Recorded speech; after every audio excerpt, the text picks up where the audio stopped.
Hey there. Today we're getting financially savvy with a deep dive into a company's Form 10Q filing. Yeah, getting into the nitty-gritty. Exactly. Don't worry, we're not aiming to become Wall Street gurus overnight or anything. Well, yeah. It's more about demystifying this document and showing you how even, non-finance folks like myself can unearth some pretty interesting insights. For sure, yeah. Just ready to put on our analyst hats. Absolutely. Let's do it. Okay, so our subject today is Booking Holdings, Inc., the powerhouse behind travel platforms like Booking.com, Priceline, and Kayak. Yeah, the one you probably used to book your last vacation. Yeah, most definitely. We're going to take a deep dive into their quarterly report, the Form 10Q for the period ending June 30th, 2024. So this is like a financial snapshot, giving us a peek into their performance and potential future moves. Now I know what you might be thinking. A financial report. Yeah. Sounds thrilling. It does sound a little dry, Right. but trust me, these filings, they can be surprisingly revealing. It's like getting a behind-the-scenes look at how a company really operates. Absolutely. So for example, let's start with their cash situation.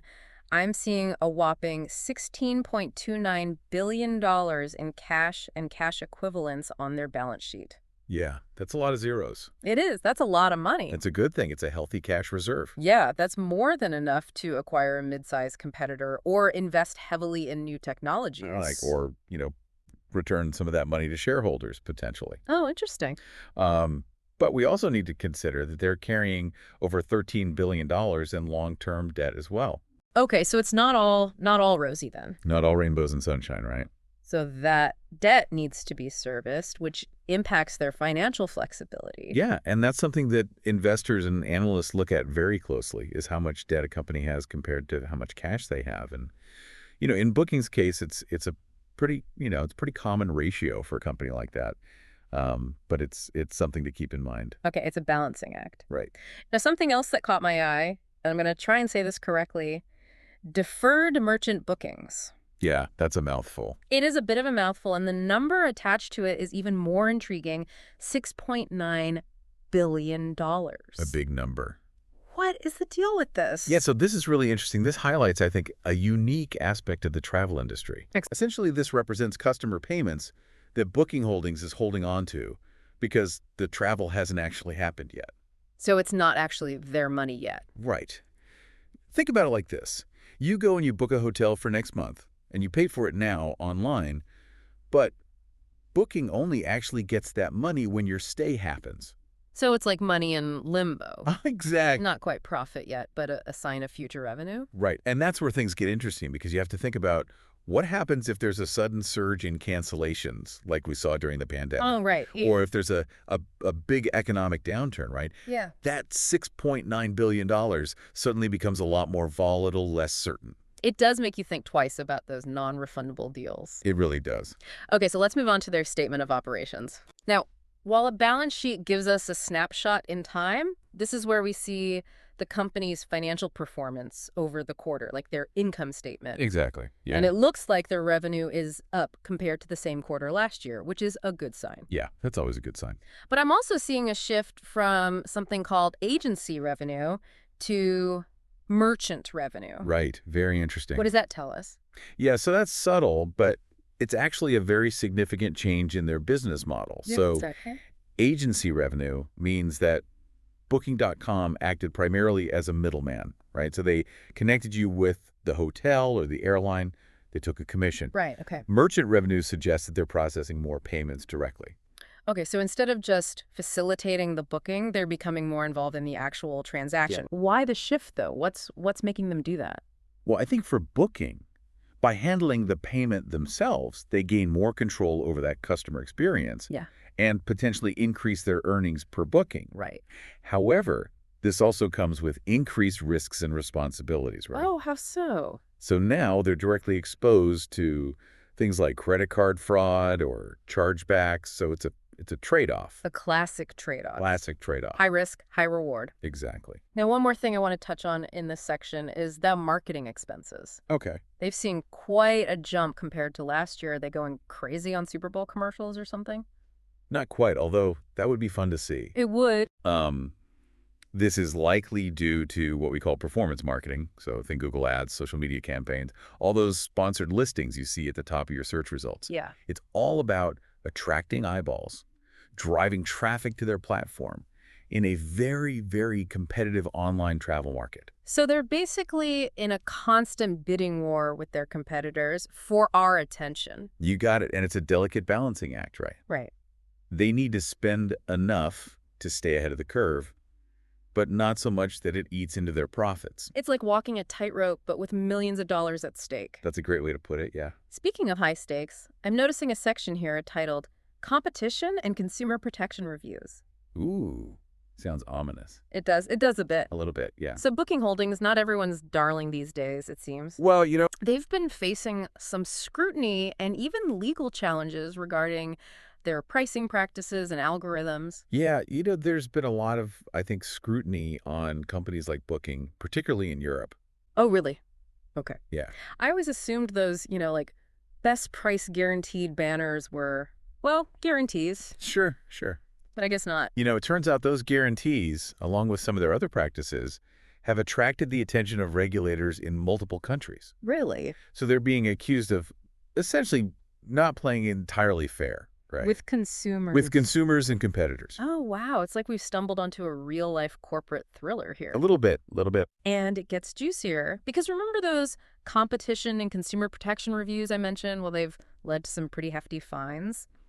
The Spanish Competition Authority, for example, initially slapped Booking Holdings with a $530 million fine, Wow. later reduced to $452 million, but still. It's still a lot of money. It's a lot of money, so did they at least get a discount for good behavior? What happened there? I guess so, but, Booking Holdings is actually disputing the fine. Oh. They're arguing that their practices are fair and transparent, and this kind of highlights this, I think, tension in the online world where the lines between innovation and competition and consumer protection can get a little blurry. It's very gray. Yeah. And it makes you wonder who's actually setting the rules of the game here. Who is writing the rules? Yeah, for sure.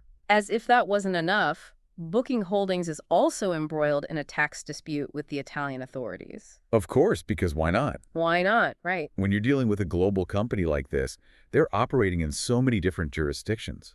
It's complex. It's incredibly complex, yeah. So this tax dispute, what it really shines a light on is the challenges that these global companies face when operating in all these different tax jurisdictions. Absolutely, yeah. And it's another reminder that Booking Holdings' path to growth is paved with, legal and regulatory hurdles. So speaking of paths to growth, let's shift gears a little bit and take a look at management's discussion. Okay. Now, I know this might sound a little bit like a company pep talk, but trust me, this section can be quite revealing. Yeah, it's their chance to kind of frame the narrative a little bit. Yeah. Explain their past performance, but also kind of lay out their vision for the future, right? Right, and Booking Holdings is using this opportunity to highlight their connected trip strategy.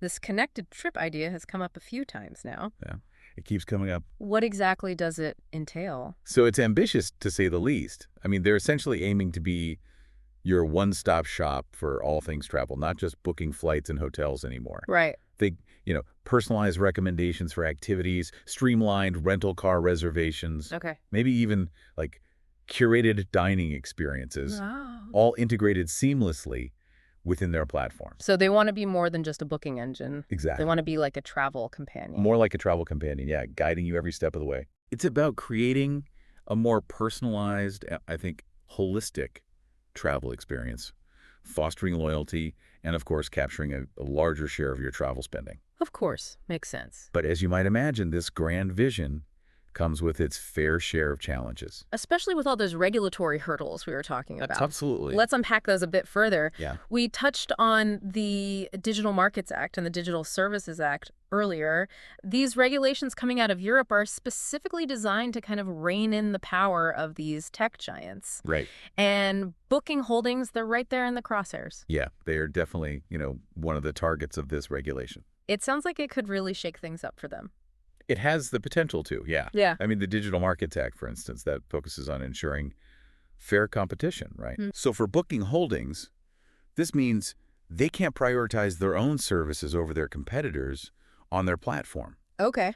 So, You go on Booking.com, you search for a hotel, Yeah. and you see those recommended hotels at the top. Right, yeah. They need to be a lot more balanced and transparent in how they're making those recommendations. No more playing favorites. Exactly. No more playing favorites. Interesting. Okay. And it goes deeper than that. They're going to face a lot more scrutiny on how they're using the massive amounts of data that they collect on us. Right, because data is everything in this digital age. Data is king. You got it. Yeah. And so the EU wants to ensure that Booking Holdings isn't leveraging that data in a way that stifles competition. Some more transparency, a level playing field sounds like good news for consumers, maybe some smaller competitors. In theory, yes, but the long-term impacts of these regulations remain to be seen. Yeah, for sure. The Digital Services Act, that adds another layer of complexity. Yeah. And while it applies broadly to online platforms, it has some specific provisions for what they call very large online platforms, which Booking.com certainly falls under. And what do those provisions entail? So they're primarily focused on user safety and content moderation. Okay. Think, combating misinformation, preventing harmful content, Right. and being more transparent about how their algorithms are working. So Booking Holdings is going to need to step up its game when it comes to all of that. Content moderation, user protection. They have to. Yeah. And that means investing in more robust content moderation systems, being more transparent about their data practices, potentially even rethinking some aspects of their algorithms. And that's all going to be costly. It's going to be very costly, a lot of growing pains, potentially. It's just amazing how these regulations are really reshaping the entire digital landscape. Absolutely. But let's not forget about Booking Holdings' global footprint. Right. While Europe is tightening the reins, what's the story in other parts of the world? What about, say, their performance in Asia? Yeah, that's a great question. And the Form 10Q actually reveals how crucial the Asian market is going to be to Booking Holdings' future. Okay. They're seeing huge, surges in travel demand as the region recovers from the pandemic. Yeah. And they're really looking to capitalize on that growth. So Asia is like the Wild West of travel right now. Kind of, yeah. It's this huge opportunity, but it's not without its challenges. Right, of course not. Booking Holdings faces, really stiff competition from local players in Asia. Sure. Who really understand the nuances of those markets a lot better than Booking Holdings does. Right, okay. They've also had to adapt their platforms and services to cater to the specific needs and preferences of Asian travelers. So it's a balancing act. It really is. Between this global reach and tailoring those services to those specific local markets. It's a very delicate dance that all global companies have to figure out. It really is. Yeah. Okay, we've talked about regulatory challenges, global expansion, these new strategic initiatives. Let's bring it back down to the bottom line. Okay. How is Booking Holdings actually performing financially? Yeah. So, looking at their overall financials, they appear to be in a strong position, at least for now. They've got that significant cash reserve. The revenue is growing. Yeah. They are profitable. That's all good. All good signs. But it's not all smooth sailing. Okay. Those regulatory hurdles in Europe are a big concern, and then you have broader economic factors at play. Like what? So rising interest rates, inflation, the potential for a global economic slowdown. Yeah. Those are all things that could impact their business. So a mix of optimism and uncertainty. Yeah, I think that's a good way to put it. And that's the key takeaway from this Form 10Q, right?